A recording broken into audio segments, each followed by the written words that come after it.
Hi there, Annette Lawler here. Welcome back to LT Talks, Localization Talent Talks. Today is the last episode in our series of consultant spotlights. So I've been very, very lucky over the last number of weeks. I've been chatting with amazing people that are experts in their field from all over in the US, in Europe, talking to us about machine translation, vendor management, globalization consulting, mergers and acquisitions, so many topics of interest over the last couple of weeks. And today I thought we'd finish on something that I think is relevant to everybody coming to the end of 2020.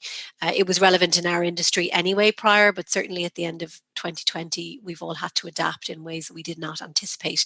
And that is remote management and tips on how to manage remote teams. Talking to us today about this topic is a lady called Delphine Hervot. Delphine is a management consultant, a collaborative workshop facilitator.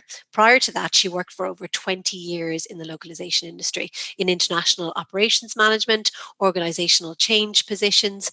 She, like so many others, studied translation and fell into the world of subtitling in the very, very beginning of her career. Working as an English to French subtitler and subtitling translator in Paris, she moved to Montreal in 2000, where she managed the Canadian business unit for global media localization company Deluxe.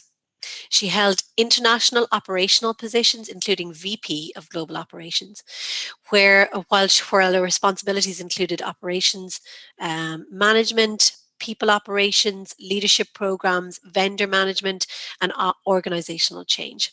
And what's always been dear to her heart was to develop and implement a people-centered company culture and collaborative leadership. She has always strove to put them at the heart of the company's priorities. So after moving back to Paris a couple of years ago, Delphine brings her career and skills in change management, collective intelligent workshop facilitation, management innovation in order to support organizations in all the human challenges related to their transformation and to help managers develop their leadership skills. So I think, this topic is extremely important for everybody today, and very much looking forward to speaking to Delphine. And if you bear with us for just a moment, we'll connect with Delphine and we'll be right back with you. Thank you.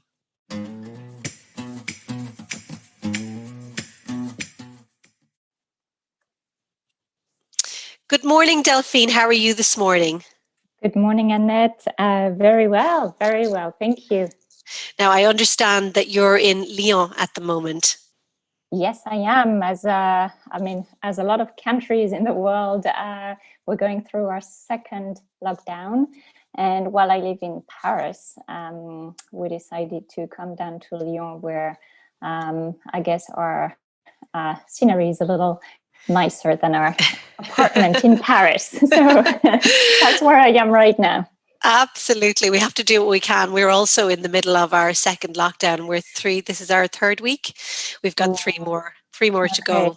So let's see. Hopefully we'll be able to have a little bit of a release for Christmas. That's what everybody's hoping. That's what everybody's hoping. Yes. Well, brilliant. Well, you're here to speak to us today, Delphine, about remote management. And I've already given an overview of your background and a summary of the things that you've done in the past. But I know 20 years of that in media localization in particular. But you've always focused on leadership, collaborative leadership. Maybe just give me a little overview in your own words before we kind of jump into some questions here about remote management and some tools that people can use to help make that more successful.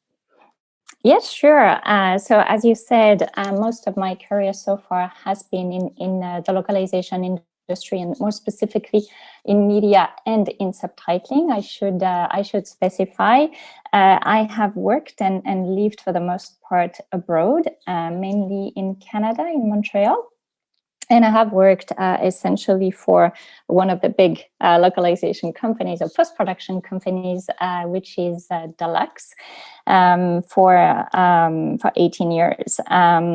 So as you know, Deluxe is very international. So I was very lucky to be working on a daily basis and collaborating on a daily basis with many offices in the world, which I guess is where I also gained a lot of experience in remote management, as we will talk about today, but also where I was able to, I guess, find what really passionate me, which is more a human-centric approach rather than project-centric approach, I would say, if you think about when you're managing teams or projects.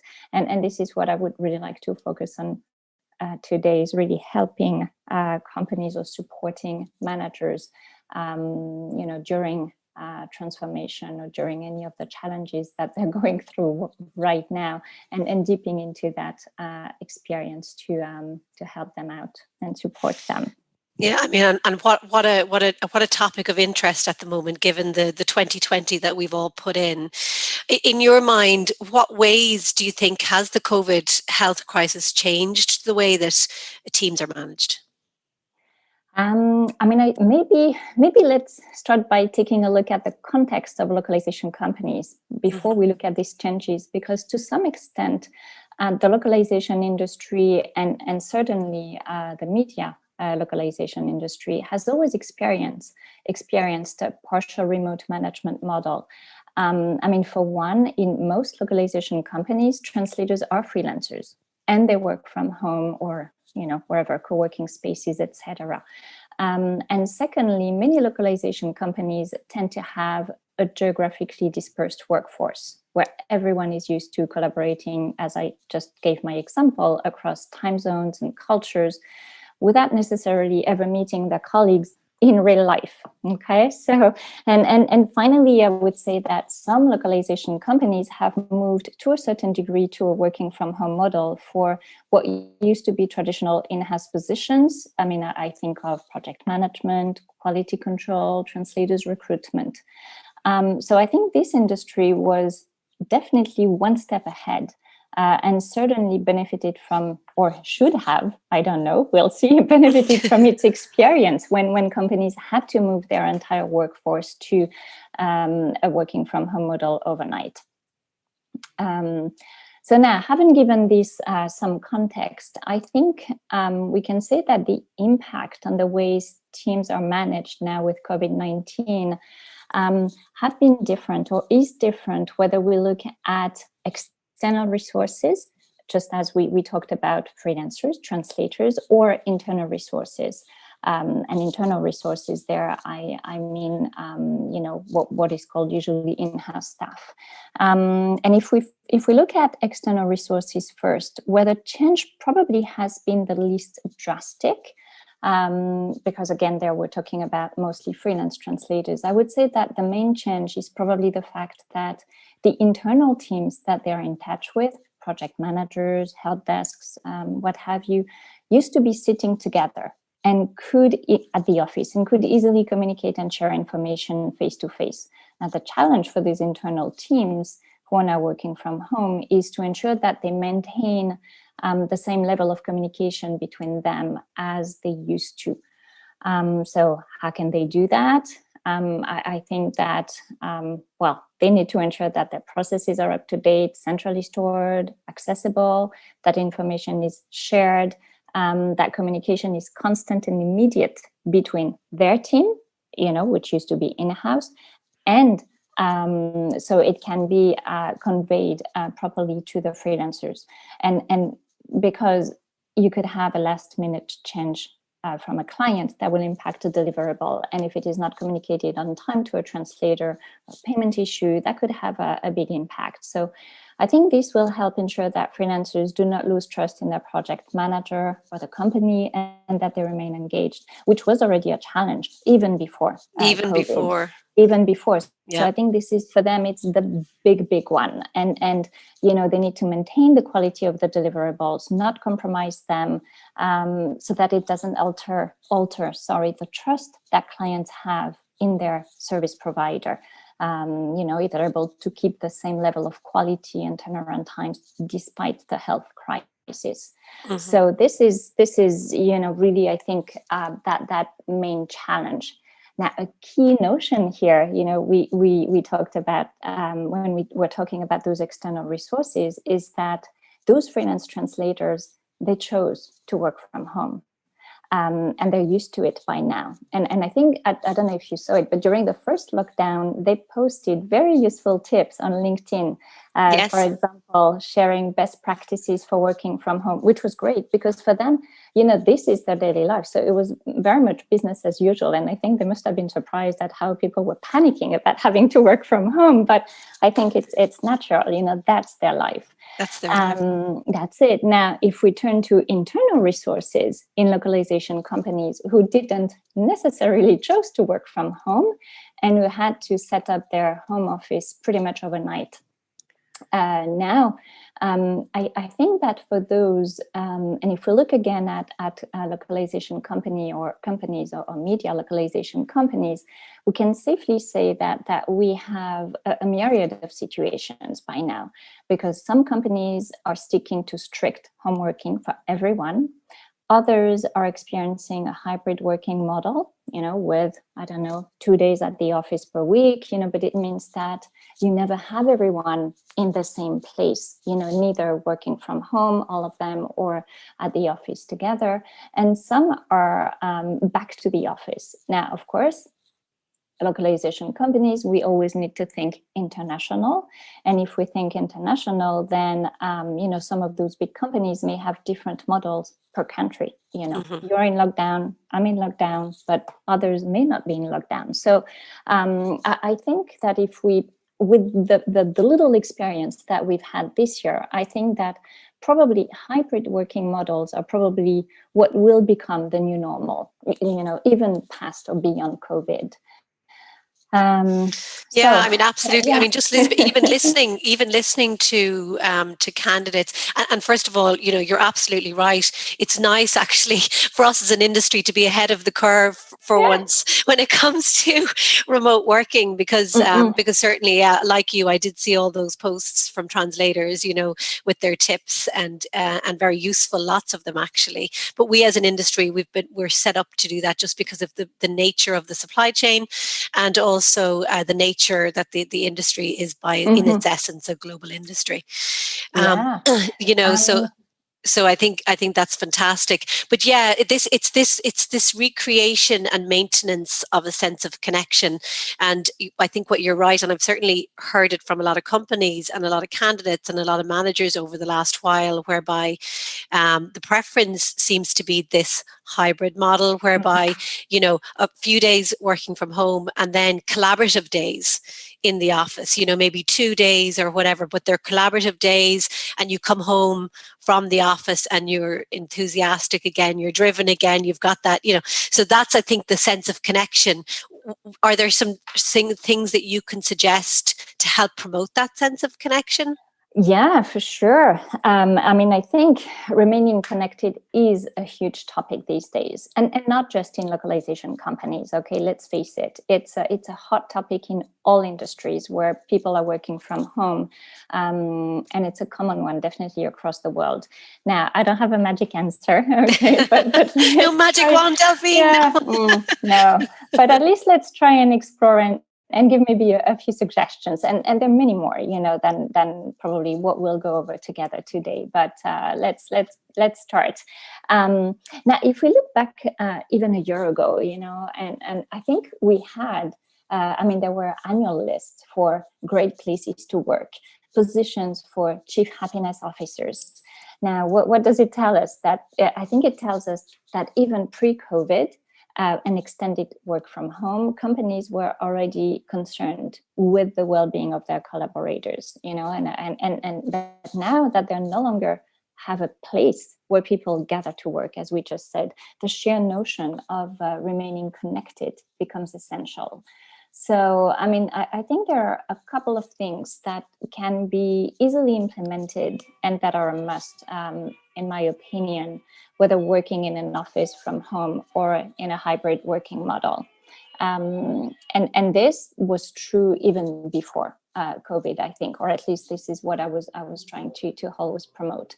If we think at teams, team rituals, such as weekly team meetings, for example. Nowadays, ideally in video, if everyone is okay with it, so at least we can see each other, I think is something very, very important. And to bring that connection, I think that having a check-in at the beginning of the meeting is something that is worth implementing. It takes 2 minutes, 3 minutes, but it will allow everyone to share how they feel, which will help getting everyone to know each other better, and will also help create a healthy work culture. And I think that having such also regular and scheduled meetings will create a routine where everyone knows that they will get updates, they'll be able to ask questions. And if I think the best for those is also to think of creating the agenda collaboratively ahead of the meetings, and to share minutes and to-dos after the meeting, because that ensures transparency. It helps everyone being aligned on the next steps. And when you're not together, I think this is what you need. You need that kind of structure. If you think about it, it's simple, and maybe a lot of teams are doing it, but I think the danger, which was always there and will always remain, is that when we get busy, when things get out of the norm, we tend to drop these meetings. And I think that those are essential in times of uncertainty, because they do provide some structure. So that's one thing maybe for teams to make sure to do. Another thing I think, which is more at an individual level, is to ensure that we have weekly one-on-ones or one-to-ones with each team members. It helps, build relationships between the manager, and his or her team members. It provides a safe space where everyone can share concerns. It allows for immediate and regular feedback, what everyone loves, and it provides an opportunity for coaching. So I think we shouldn't disregard such an opportunity where we can connect. And I think for managers, the most important there is to actively listen. This is the key. Now, one thing that because I was going to go about more social activities, because this is also, no, by all means. It's just you touched on the leadership there, and we can get into that in a bit, but no, by all means, finish with the social activities, and then we'll jump into leadership after that. Okay, thank you. Yes, because having meetings, which are formal and are great to keep the communication going and have and share the information, that's great. But I think what people will also need is to work together, so we have a couple of ways, there again, I think having people collaborating on cross-functional projects is something that is very useful, because it is collaborative and it generates connections and it creates purpose. And this is what also, they will need at, in times of uncertainty. So it could be a project, on the company's organization, how to become more agile, for example, which would be useful at the moment, or how to identify new products, how to design new processes, how to, what have you, how to develop a business strategy, work on the company purpose. But I think the main thing here is that it's cross-functional, and it helps people going a little bit outside of their teams and giving them, I think, again, a better understanding of what's outside their little world, and connecting a little outside of it there too.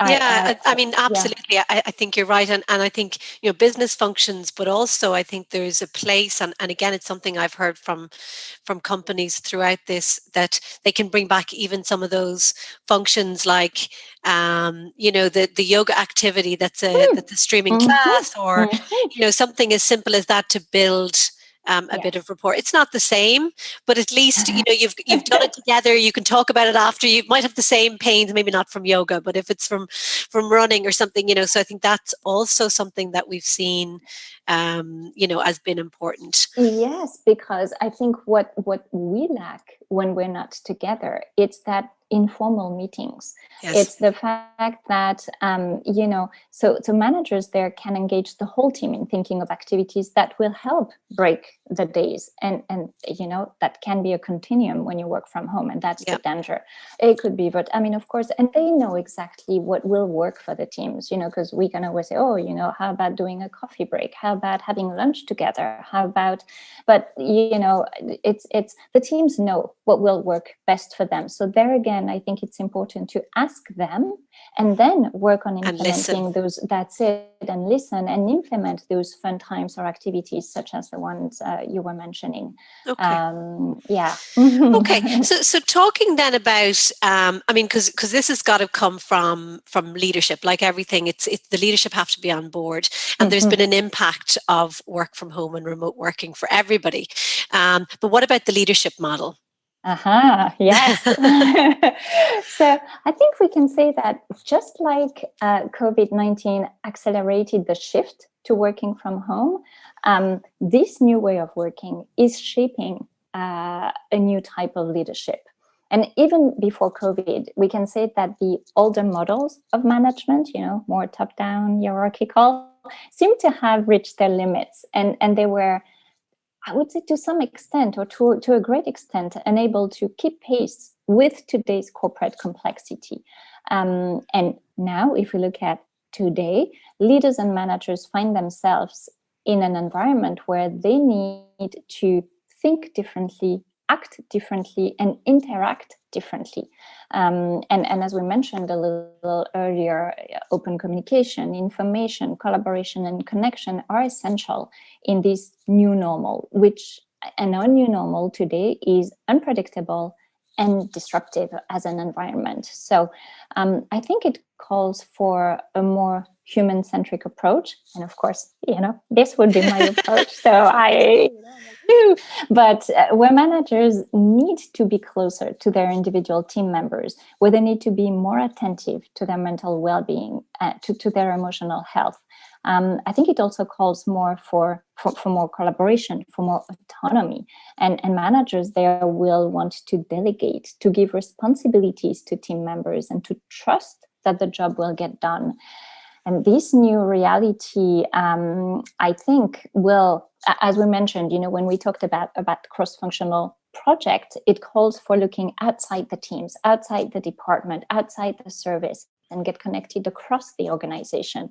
And all of this, if you think about it, what does it do? It breaks silos, it flattens the hierarchy, and in short, power is becoming more horizontal, and it just by nature.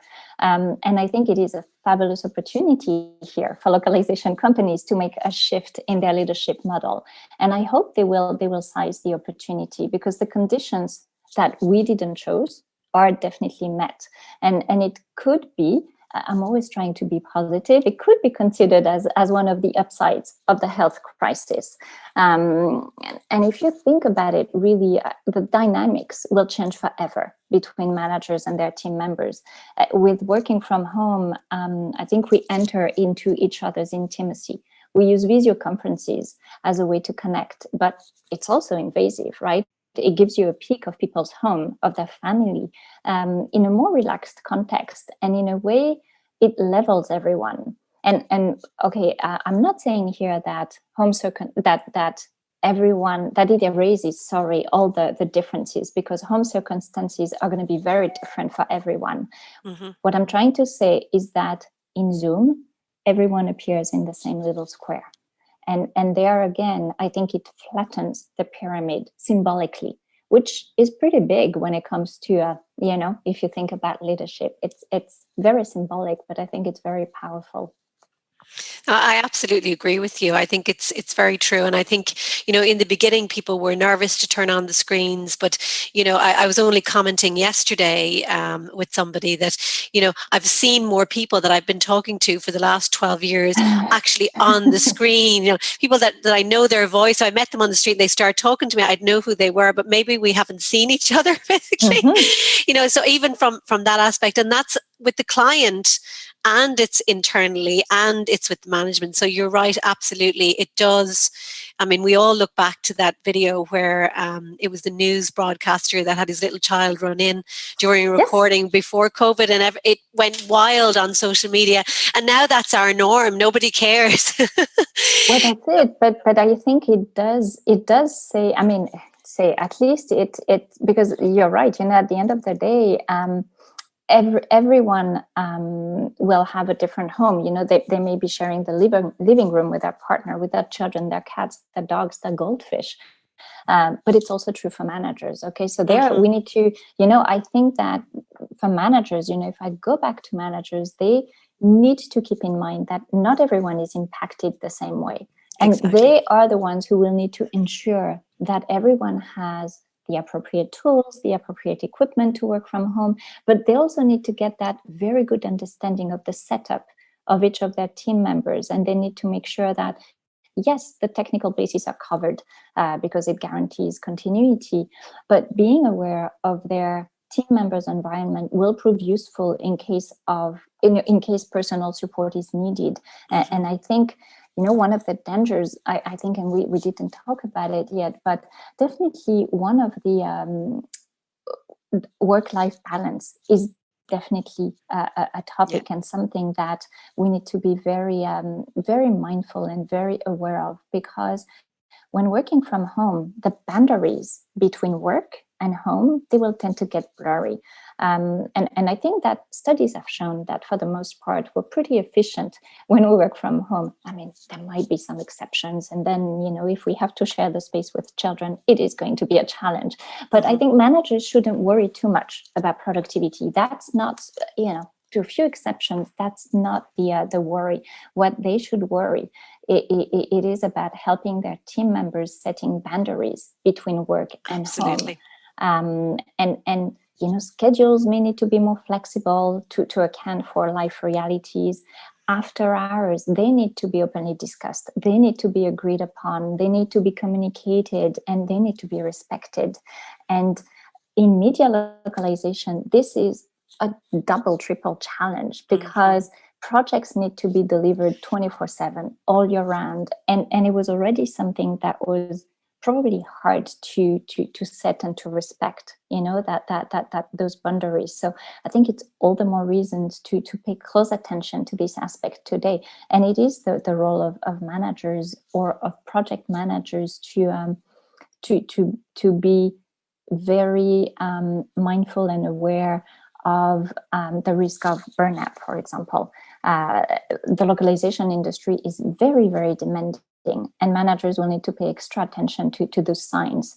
So that's why I insisted a little earlier on the value of having one-on-ones and on having managers listening.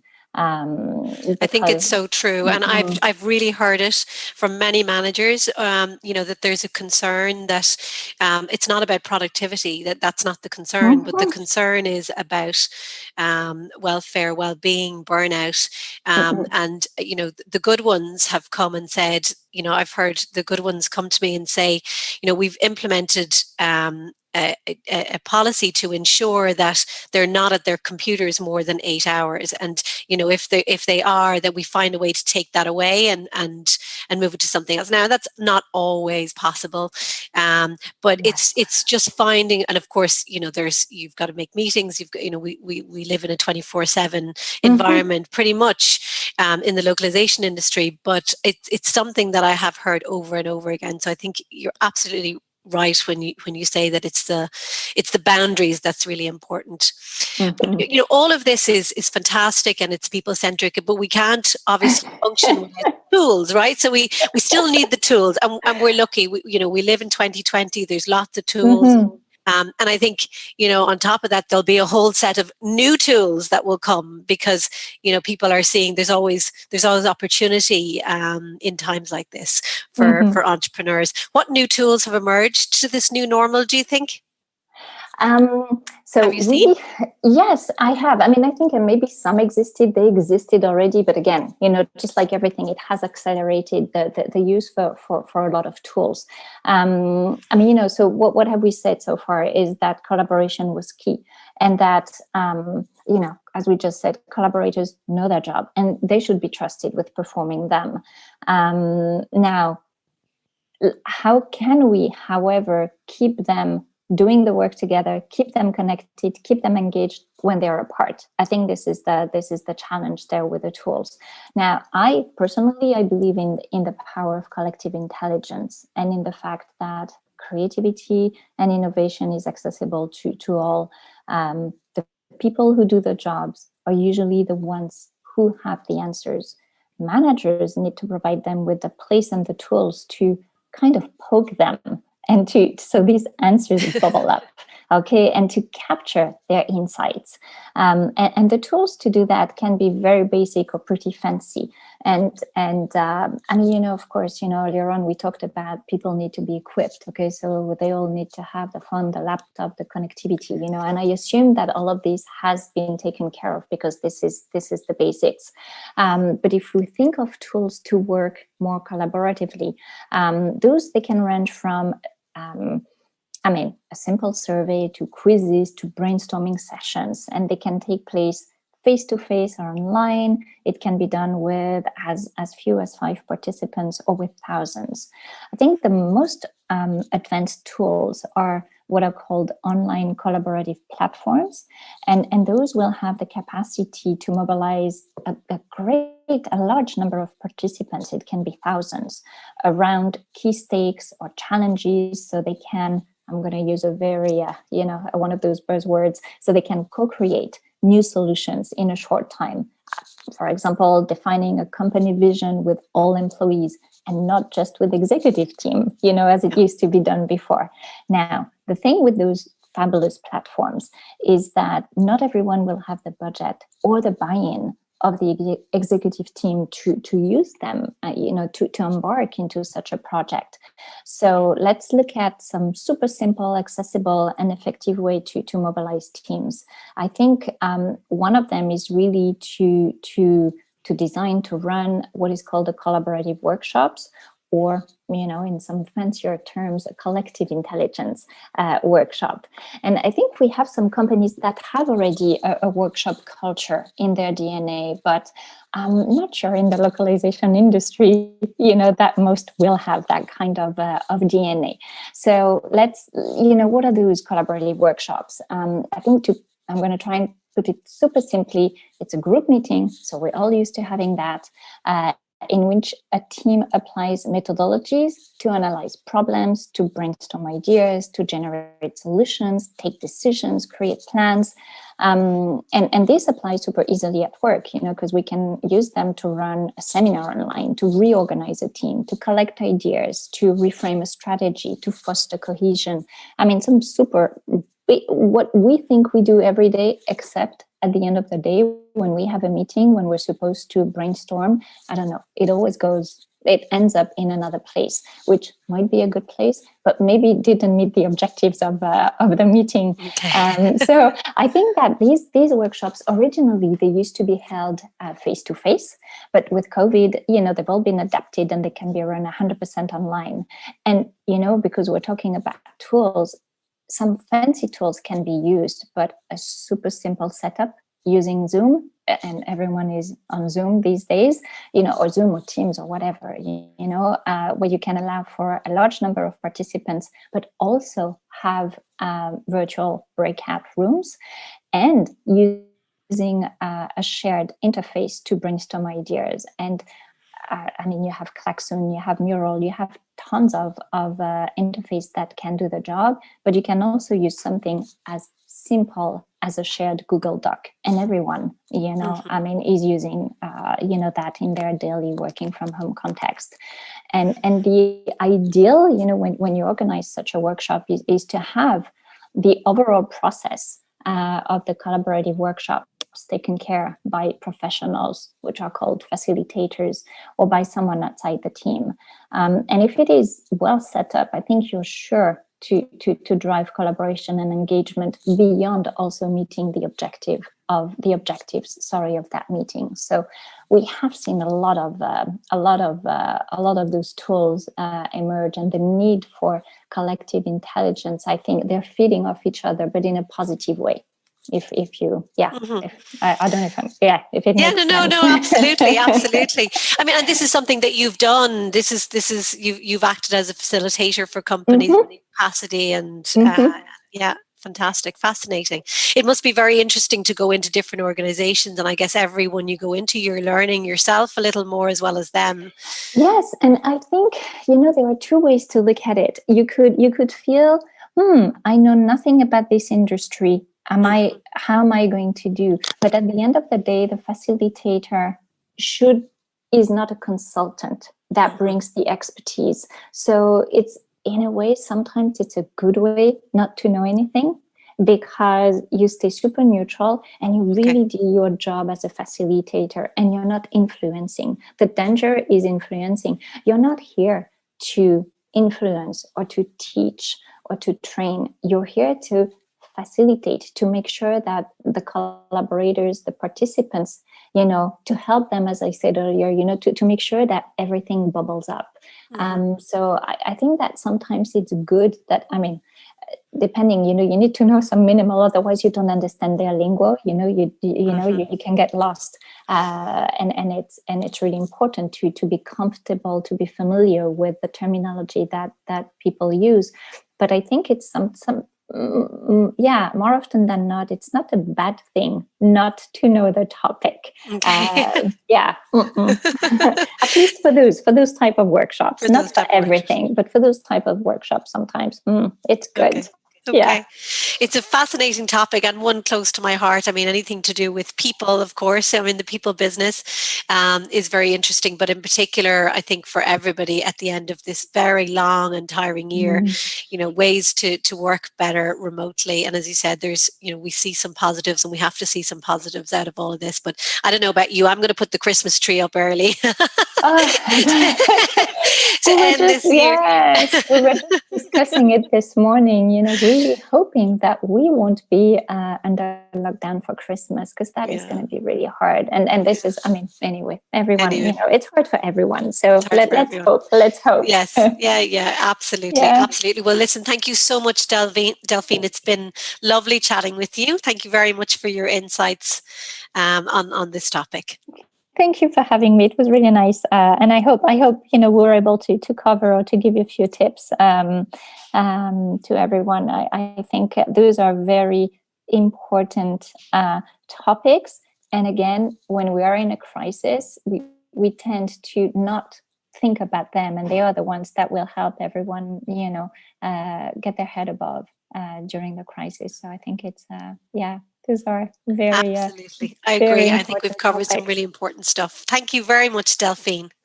Thank you. You're welcome. Thank you. Bye.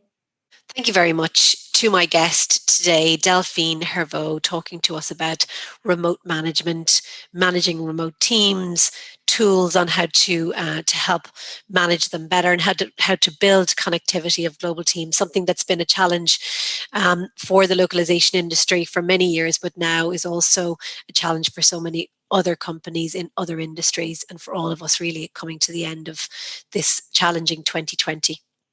But hopefully there's some upside that we can take away from this year in terms of remote management and ways to improve relationships within organizations and use those going forward. So this brings us to the end of our series, our Consultant Spotlight series. It's been an absolute pleasure for me chatting with so many wonderful candidates and clients that I have worked with over the years that are now working as consultants, and talking to them about all of the skills that they have, that they bring to the table and can offer our wonderful localization industry. Anybody looking for additional information on how to get in touch with any of these consultants, please do reach out to us directly. You'll find more information on where to download our podcast series and where to find the videos on social, and indeed where to find our website information coming up next in the next slide.